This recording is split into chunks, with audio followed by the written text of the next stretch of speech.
இன்னைக்கு ஏதோ தெய்வாதீனமா நடந்து போச்சு. ஏதோ ஒரு அம்மா திடீர்னு வந்து அவளை காப்பாத்தினாங்க. தெய்வத்தோட அனுகிரகத்தால தான் அவ பொழைச்சிருக்கா. அதோட பெத்தவங்க பண்ண புண்ணியம் பிள்ளைங்களை சேரும்னு சொல்லுவாங்க. அதுதான் உங்க பிள்ளைய காப்பாத்திருக்கு. யாருங்க அந்த அம்மா? அவங்க நல்லா இருக்கணும். ஆனா இது நிரந்தரமானு எனக்கு தெரியல. ஒரு செகண்ட் தவறி இருந்தா கூட உங்க பொண்ணுக்கு ஏதோ ஒண்ணு ஆயிருக்கும். தவம் இருந்து பெத்த ஒரே பொம்பளை புள்ள, அதுக்கு ஏதாவது ஒண்ணு ஆச்சுன்னா உங்க மனசு என்ன பாடுபடும்? எதுக்கு உங்க பொண்ணு அங்க போய் கஷ்டப்படணும்? ஏதாவது ஒரு முடிவெடுத்து உங்க பொண்ணை காப்பாத்துங்க ஐயா. நீங்க சரியான நேரத்துல வந்து எனக்கு சரியான தகவலை சொன்னீங்க. ரொம்ப நன்றி. சரிங்க ஐயா, வரங்க ஐயா. ஜானகி, கதிரை நம்பி தனா இருந்தா கடைசியில அவ முகத்தை மட்டும்தான் நம்ம பார்க்க முடியும். இதுக்கு மேலேயும் அவ கதிர் கூட இருக்கிறது நமக்கும் நல்லதில்ல, அவளுக்கும் நல்லதில்ல. அவ இருக்க வேண்டிய இடம் அது இல்ல. நான் இப்பவே போய் அவளை கூட்டு வரேன். என்னங்க அண்ணா, ரகு, அத்தை, அவர் கோவமா போறாரு. இப்ப தனாவை என்ன திட்ட போறாரோ என்னவோ. நீயும் போ ஜானகி. சரிங்க அத்தை. தனா, தனா, தனா, எங்க தனா. அப்பா தனா, அப்பா உள்ள வாங்கப்பா, உள்ள வாங்க. சாப்பிட்டுக்கிட்டே பேசலாம்ப்பா. தனா, நான் இங்க சாப்பிட வரல. கிளம்பு. உன்னை கையோட வீட்டுக்கு கூட்டு போற முடிவோட தான் நான் வந்திருக்கேன். நான் வரணுமா? என்னாச்சுப்பா? இன்னும் என்ன ஆகணும்? ஏதோ மூணாவது மனுஷன் சொல்லிதான் எனக்கு எல்லாமே தெரியுது. உன் உயிருக்கு ஆபத்து இருக்குங்கிற விஷயத்தை ஏன் என்கிட்ட சொல்லல?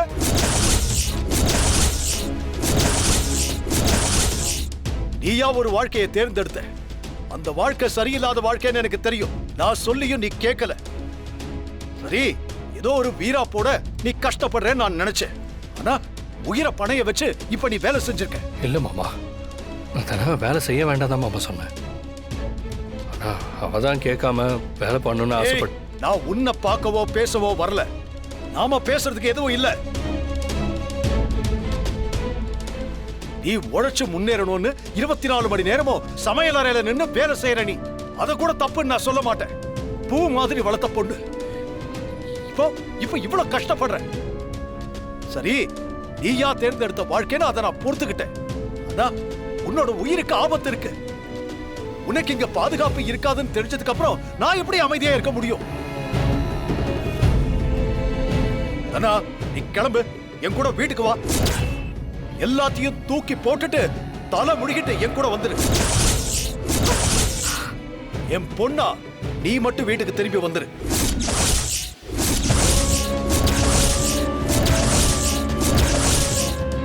அப்பா, என்னப்பா நீங்க பேசுறது உங்களுக்கே நியாயமா இருக்காப்பா? நான் எது நியாயம்னு தெரிஞ்சுதான் பேசுறேன். இல்லப்பா, நீங்க உண்மை தெரியாம பேசுறீங்க. அப்பா, உங்களுக்கு என் உயிருக்கு ஆபத்துங்கிற தகவல் தான் தெரிஞ்சிருக்கு. ஆனா தன்னோட உசிரை பணைய வச்சு கதிர் என்ன காப்பாத்துனது உங்களுக்கு தெரியலப்பா. சரி, 2 பேர்ல யாராவது ஒருத்தருக்கு ஏதாவது ஆயிருந்தா? என்ன பேசாம இருக்கீங்க? இன்னைக்கு நீ தப்பிச்சிட்ட. எல்லா நாளும் நல்லது நடக்குமா தானா? எனக்கு பயமா இருக்கு. உனக்கு ஏதாவது ஆயிடுமோன்னு பதட்டமா இருக்கு. கட்டுன பொண்டாட்டிக்கு பாதுகாப்பு கொடுக்க முடியாதவன் இவெல்லாம் ஒரு புருஷனா? இவனை நம்பி நீ? எங்க என்னங்க பேசுறீங்க? அவ பாவம் புருஷனை விட்டு. உள்ள வரும்போது சொன்ன இல்ல நீ எதுவும் பேசக்கூடாதுன்னு. பெரியப்பா, பெரியம்மா எப்படி பேசாம இருப்பாங்க? மாயா, நீ அமைதியா இரு. நான் ஒரு முடிவோட தான் இங்க வந்திருக்கேன். என்னப்பா முடிவு? ஏன் புருஷனை தலை முழுகிட்டு வான்னு சொல்றதா? ஆமா. என்ன மன்னிச்சிருங்கப்பா. நான் இப்போ உங்க பொண்ணு தனலட்சுமி மட்டும் கிடையாது. நான் தனலட்சுமி கதிரவன். தனா, நான் சொல்றத கேளு. அவசரத்துல தப்பான முடிவை நீ எடுத்துட்ட. ஆனா அது தப்பான முடிவுன்னு நீ உணரணும். எனக்கு நீ வீட்டுக்கு வரணும். நான் நிம்மதியா இருக்கணும்னு வரணும். நீ நம்ம வீட்டுக்கு வந்துதான் ஆகணும். ஏதோ ஒரு சின்ன பிரச்சனைக்காக கதிரை தூக்கி போட்டுட்டு உங்க பொண்ணா வீட்டுக்கு திரும்பி வந்துட்டேனா அது உங்க பொண்ணுக்கும் அழகல்ல, உங்களுக்கும் அழகல்ல, முக்கியமா நம்ம குடும்பத்துக்கே அழகு இல்லப்பா. உங்க வளர்ப்புக்கு அர்த்தமே இல்லாம போயிடும்பா. இப்ப எங்க வாழ்க்கை வேணும்னா எல்லாருக்கும் கேலி கிண்டலுமா இருக்கலாம். ஆனா நான் எடுத்த முடிவு சரிங்கிறத நிரூபிச்சுதான் நான் நம்ம வீட்டுக்கே வருவேன். என் புருஷனை தூக்கி போட்டுட்டு உங்க மகளா மட்டும் கண்டிப்பா வர மாட்டேன்பா. என்ன பிரச்சனை வந்தாலும் அவர் கூட தான் இருப்பேன். ஆனா ஒண்ணு மட்டும் மனசுல வச்சுக்கோங்கப்பா, நிச்சயமா நாங்க ஜெயிப்போம். நீங்களே எங்களை வீட்டுக்கு கூப்பிடுவீங்க, பெருமையா பேசுவீங்க. தயவு செஞ்சு என்ன மட்டும் கூப்பிடாதீங்கப்பா, நான் வர மாட்டேன். எக்கேடோ கெட்டு போ. பார், என் பொண்ணுக்கு மட்டும் ஏதாவது ஆச்சு, தோலை உரிச்சிருவேன். அப்பா,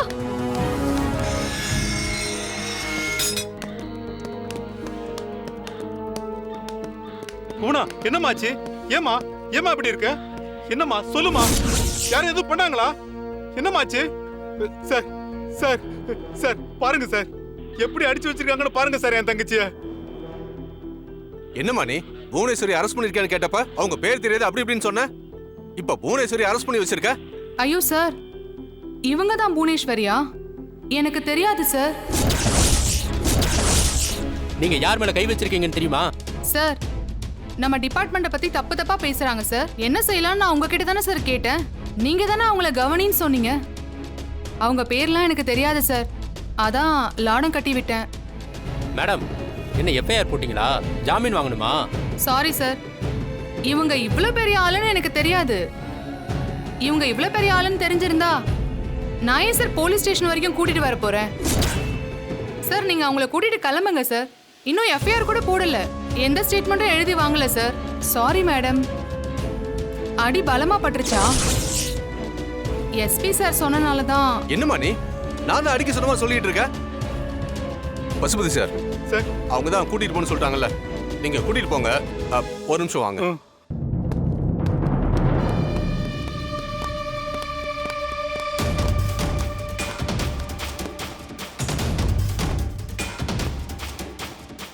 நான் போலீஸ் வேலைக்கு வேணா புதுசு, ஆனா உனக்கும் நீ பண்ற திருட்டு வேலைக்கும் எனக்கு புதுசு கிடையாது.